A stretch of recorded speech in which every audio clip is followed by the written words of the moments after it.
all the chat. Delighted to say, as regularly on a Wednesday, is Claire Pearsall, former Conservative Government Advisor. Morning. Morning. Well, as always, quite a lot to talk about. Just a bit. I mean, you know, there we are. I mean, home and abroad. Let's start with the grooming gangs inquiry. You know, 3 of the survivors, the victims, I understand why they want to be called survivors, but have resigned. 2 have gone public, Fiona Goddard and Ellie Ann Reynolds, a herd woman known only as Elizabeth, because of anonymity rules, she doesn't have to give her full name, and she's quite right within her rights to do so. They basically said, look, that this isn't working. It's a cover-up. It's a toxic environment. They're trying to downplay this. They're trying to widen it out. So it's about all group gang, you know, a gang rape, as opposed to these particular modus operandi, which even, you know, the government's appointed, you know, Baroness Louise Casey to do that rapid review earlier in the year, which basically went, yeah, there needs to be a full public inquiry. Yeah. And even she made it really clear that, you know, predominantly this is carried out by Muslim Pakistani men, and there is a reason behind not just their choice of their victims, but crucially the fact that they were not challenged for 20 years pretty much was because of their ethnicity and their religion, and the urge of the police, the social care workers, the councils and everything to basically brush it under the carpet because it was all a bit awkward, what with community cohesion and being accused of being a racist or an Islamophobe. That is why that aspect is vital to include, isn't it? Yeah, absolutely. It needs to be front and centre of any inquiry. And I think Louise Casey made that abundantly clear. It was clear in her first review, which was lengthy. The quick down and dirty review that she did pointed it out in even more technicolor detail, but said these are the people you need to be looking at, this is what you need to focus on. So why the government feels in its wisdom that it can go and push that to one side, it is beyond me. What do you make of the Home Office Minister Jess Phillips? Because to her credit, as a backbench Labour MP, I mean, let's face it, Jess Phillips is the Minister for Jess Phillips. She's the MP for Jess Phillips. It's all about Jess Phillips. Yeah. I mean, let's be honest. But she has done some great work, you know, campaigning against violence against women and girls. And she really has. And it's been a really, really big part of her political career. And I think, you know, we should give credit to that. She's then put in the job where she's a safeguarding minister at the Home Office. So, you know, yeah, great. You know, this is your area of expertise. It's your area of passion, you know. Yeah. And she basically has completely and utterly lost the trust of the very people she claims to care the most about. But I do want to... Do you just care about the victims of other perpetrators? And when these white working class girls from all towns across the country, when they say, but I was targeted because I was white by men who were of Pakistani Muslim heritage, who targeted me for that very reason, and who were never arrested and charged, even when there was blatant evidence, absolutely blatant evidence that they were committing a gang rape against, you know, underage girls. And it was because of their ethnicity and because of their religion that they were not brought to justice. It's all a bit awkward because it doesn't tally with her PC woke views on Muslim. No, this is it. Muslims are victims, right? Rape victims are victims. But when you've got, I mean, it's almost like she can't compute. I find it really simple to understand that men of all colours and religions can rape, and women of all colours and religions or none can be victims of rape. Yeah. I don't find that complicated at all. But we know for a fact that the religion and the ethnicity of these perpetrators of these grooming gangs is relevant because it's the reason why they were allowed to continue. That's right. I listened to the urgent question that was in the House of Commons yesterday, where Jess Phillips was there to defend the government's stance. She started off quite well. I have to say, it went downhill rapidly. Do you think so? When she reads the statement, she always sounds like, I'm a little bit bored and I've got somewhere better to be and I'm Jess Phillips and I'm morally superior to you? She didn't come across like that to begin with. I heard a different statement. To begin with, it sounded pretty normal. Pretty good statement, fine. She didn't write it, that was obvious. And then as soon as the questioning came, she got defensive. Narky. Sloppy. Yeah, narky. She looked like she would rather be anywhere else. And it did at one point say, I could be speaking to some victims right now, but I'm here with you. And it's like, but this is your job, love. This is your job, and this is really important. But for me, her whole tone was, how dare you question me? Yeah. The minute she stepped off script, she then became really narky, really, I would prefer to be anybody anywhere else and don't question And me. it's perfectly fair, criticise the Tories. You were in power. You didn't do a proper inquiry in this either. Precisely. You knew all and about it. We should have done. We absolutely should have done. And that's on us. But now the Labour government... You were in the Home Office. Was this ever raised when you were there? Not when I was there. Not when I was there. I dealt it's all with... been covered up. Yeah, and I dealt with other immigration cases, and because these weren't strictly immigration cases... It wasn't your field. It wasn't in my view. So, sadly, otherwise I think probably would have pushed for it then. What do you make of... I mean, we've got a potential chair who has pulled out as well. One of the people being looked at, a senior social worker, Annie Hudson. She's been shortlisted to chair the three-year inquiry. I mean, these things always take longer. Another shortlisted name is Jim Gamble, who's a former senior police officer. Now, again, I completely understand why the victims are saying, hold on a minute, you know, even when we had juries deciding in the case of our perpetrators who were convicted, the judge didn't allow anyone on the jury who was a social worker or a teacher or a police officer or had links to them because those were the very organisations that perpetrated the cover-up, so they can't be trusted. So I can understand you say, well, I don't want a senior social worker. I don't want a senior former police officer. Jim Gamble, we were discussing on the show yesterday, he's been a magnificent campaigner about child sex abuse, running CEOPS, although he's ex-cop. I would trust him. I would 100% trust that man. But I can understand why the victims wouldn't. Yeah. And same here. Why would you believe that somebody involved in police... Any organisation. Any organisation that is being looked at, why would you trust them to be able to go and basically mark their own homework, which is how people are looking at it. But then the question comes, who would you trust to lead up an inquiry? A senior judge, it's normally a senior judge. What you want is a senior judge, because they've got, you know, you've already got your peerage or your OBE or whatever it is you want. So you've got not looking after anything else, you know, and you need someone who's got a really strong track record of, you know, sending these men to jail as opposed to going, oh, well, it might be a cultural difference, because we've seen enough of those judges. It just seems to me that's untenable. I mean, I'd love to hear your thoughts on this. 0344 499 1000. Who could run this inquiry? What does it tell you that 4 months in they haven't got a chair yet? What does it tell you that 3 sex abuse victims, we're told the 4th as well, but they've not gone public yet, have now resigned? We spoke to Maggie Oliver yesterday, who's the whistleblower of Rochdale, just a wonderful woman who's, you know, put money on the line, she put a career, a job, a reputation on the line for these young women, and you know, she says there's more to come. There's way more to come.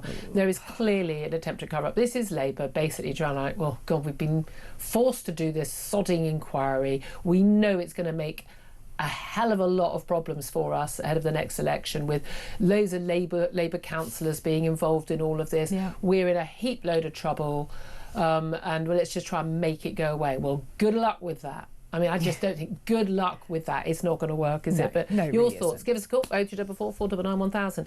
Another thing that won't go away is sodding Prince Andrew. He won't go away, the stories won't go away, taking away his HRH and then his Duke of York title and all of that utter, abject nonsense that I've got no time for anyway, as you all well know, as a regular audience. Now they want to take away the Prince title. Again, I don't care. He was the son of the Queen. If you believe it, you either believe in titles or you don't. I don't believe in any titles, right? I don't even believe in the sirs and lords. I'll play along because people seem to care about it when you speak to them as guests, but they all know personally that I don't approve of these things. No one's above me, no one's below me, end of. But, you know, if you're going to believe in them, well, you can't take it away. If you believe in a hereditary monarchy, he's a prince and he stays a prince no matter what he's allowed to put on his headed notepaper. I don't really care what he calls himself. I do care when he was representing our country as an international trade envoy, and when he does a lot of things like his pitch at the palace, and there seems to be some financial benefit for him coming out of these things. I do care that he was put on a security list because he had far too many meetings with a man known to be a Chinese spy. And I do care when he's got a grace and favour, huge big house, 30 bedrooms or something? It's enormous. How many friends have you got coming to stay? I mean, do you want that many people to come and stay at your home? It's big grace and favour mansion, Royal Lodge. It's a mansion, okay? He's not only is he not paying any rent on it, he paid for the upkeep, £1 million lease initially, but he's got it until, the whole family's got it until 2078. I mean, good luck surviving that long. But paying a peppercorn rent, so zero rent. Apparently he pays his water rates only when he feels like it, according to the Sun today. That's funny. I thought I had to pay my utilities. Does he pay his gas bill? Does he pay his electricity bill? I mean, I would like to know, because is it all optional? And this is the thing, and Margaret Hodge, who's the former chair of the Public Accounts Public Committee, Accounts, yeah. and she's made some really good points today about, at the end of the day, they can't be both private and funded publicly. It's like with Prince Harry, isn't it? It's like you can't be a royal and also then go make money off Netflix. That's not how it works. So he's a public figure. He's been funded basically by his mum, late Queen. Basically indulged her favourite son, and he's got away with stuff for years, and probably she wasn't told the full story on things. At least I hope she wasn't, because otherwise, frankly, really unacceptable, very poor judgment on her part, and I would be surprised by that, because she is a woman who exercised superb judgment as a monarch in terms of, we never knew her political views, we never, she did her job, right. If you're going to have a monarchy, that's as good as it gets, folks, But it's untenable for these people to, they don't pay income tax, don't pay inheritance tax. Well, we have all this fuss about inheritance tax. Well, they don't pay any of the same taxes we pay. They understand nothing about life. Absolutely nothing. And what I would like to see is him taken out of Royal Lodge. Go find yourself a 2-bedroom flat to rent. Learn how Fergie's to... in one, he's in the other. Exactly, but learn how to pay council tax, learn how to go shopping.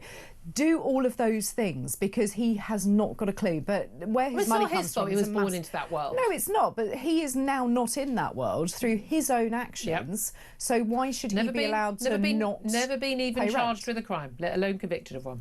No, and it's amazing, isn't it? He managed to get his mother to pay off a large sum of money to somebody for something he didn't do. Or somebody he never even met. I mean, that's the thing. Look, everyone knows what they think about Prince Andrew. It's very, very, very clear. But seriously, there's a lot of questions about where does his money come from. Yeah, and I think that's what we need to understand. Never met a dodgy billionaire he doesn't like. I mean, again, this is my thing. Where is that money coming from? He got money from his mum. Yep. He got money from working as a trade envoy, and lots of expense. Where is the rest of the money coming from? And he paid back $7 million for works. I mean, that's how big the house is. Imagine if refurbing your home. I think we made a lot less than that for our conservatory. And I've got to be honest with you, I had a new kitchen put in. I don't think it cost $7 million. So this is a big house. Where's he got that $7 million from? What about that? Didn't they have a £10 million ski lodge in Switzerland? Yeah. Well, where'd you get the money for that? There's no trail of. And then he had that, South Fork Ranch, the big house he owned with Fergie. And some foreign billionaire bought it like a sort of double the market cost of homes in that area. I'm so sorry, but I don't think this story goes away until we see his finances. We're not going to see his finances, but things are going to come out of the woodwork. And so it should. And so it should, because if taxpayers' money is flowing one way, which is into the royal family, and we all put money into that, then I think we do have an absolute right to know where the rest of that money is coming from. If he's being bolstered up by our cash, we need to know. Yeah, exactly. I don't want to pay a single penny. No. People, we've got an established, constitutional monarchy. That is the democratic preference of people in this country. That's what we pay for. That's, that's fine. I've got no issue with that. But yeah, if he's not on the payroll. And he was a hero in the Falklands War. But what have you been doing since that you got that money? A long time I'm just saying that is a man who must have bought a lot of Bitcoin. You think? I mean, even a few good investments on on the stock market won't have paid. Did he buy shares in Apple in whatever it was the day after it was launched, or did he buy a whole load of Bitcoin 15 years ago? Because there's no other explanation for his finances. I'm just saying. Love to hear your thoughts. 0344 499 1000. Your thoughts on Prince Andrew. Let's also talk about the latest budget revelation. I mean, you never know if they're just flying a kite or if they're actually doing it. But this is around the time, as you'll know, having worked in government, that the Chancellor, although we only hear the budget on November the 26th, this is around the time when it's near to the point it's going to have to be sent to the Office for Budget Responsibility, the independent OBR. Where they basically say whether the numbers add up or not. Yes. But we're approaching that time, so they've got to download it. Well, the Times claims that Rachel Reeves is going to launch a £2 billion tax rate on limited liability partnerships. Now, what are those? Well, they are basically a partnership. Apparently more than 190,000 workers do use this. They're used by lawyers, by family doctors, by accountants, and basically there's a tax benefit over an ordinary employment because you're not subjected to employers' national insurance because you're treated as self-employed. Reeves reckons this is unfair. Again, this is the same as the IR35 issue for self-employed people, which is millions, I think about 3.5 million self-employed people. When people who are on PAYE say this to me, and I spent years as someone who was freelance with the private limited company, a personal service company, what it's called. Yeah. And they say, oh, it's not fair. I have to pay national insurance. Like, yeah, and do you enjoy your paid sick leave, your paid holiday, your pension contributions, and all of the other rights that you have as a member of staff? Yeah. Well done for you, because IR35, outside IR35, you don't get that. And this thing, you don't get, these people don't get paid holiday. Yeah. National insurance, if you work it out from your employer, basically pays for your paid holiday. Yes. That's basically covers that percentage. People don't realise. And people don't realise, and the taxation system in this country is incredibly complicated. Yeah. But I think that when you start looking at these schemes, Rachel Reeves appears to just be looking at which professions can I hit next. Are we going to be very sympathetic to lawyers, accountants and even GPs now? Well, I think we know they're paid highly. They're not people, most of the times you're dealing with these people when you don't want to be, well, you don't want to go to the doctor, you don't want to see a lawyer, you don't want to see your accountant, do you? No, right up until the moment that you do need one, and you want them to be good. Yeah. And so you think if you start to scare those away, are we going to run out of lawyers and GPs? The thing is, the £2 billion it's going to raise, realistically, but that's like a drop in the ocean, though, isn't it, compared to what we need. Absolutely. Just finally, let's talk about where we are internationally, because we did have this planned meeting between Donald Trump and Vladimir Putin. This suddenly came about in Hungary just after Donald Trump talked about giving long-range missiles to Zelensky in Ukraine. Suddenly he's got taken that off the table. Now Putin's a bit too busy, doesn't want to attend this meeting, and a lot of it is down to the fact that, well, basically he's not feeling under threat. And it turns out he doesn't want to have the meeting. There's no point in having the meeting because he's not willing to accept the basic terms, which would be a freezing of the front line in Ukraine as it is. He wants to have more of Donbass than he's even been able to conquer so far. I mean, Donald Trump is being treated like a fool by this guy. I don't know why. I don't know why he understands that Hamas are a threat and Iran is a threat. China is a threat. But no, Vladimir Putin, not an issue. And you do wonder, the summit they had in Anchorage, Alaska, what did they actually discuss? Because seemingly there are two different sides to this. So Donald Trump believes that he had an agreement with Vladimir Putin, that it was going to be frozen on those boundaries and nothing more. And then Putin's gone, well, doing that whole toddler thing, going, but what about this? Yeah. And I want this bit, and this bit, and this bit.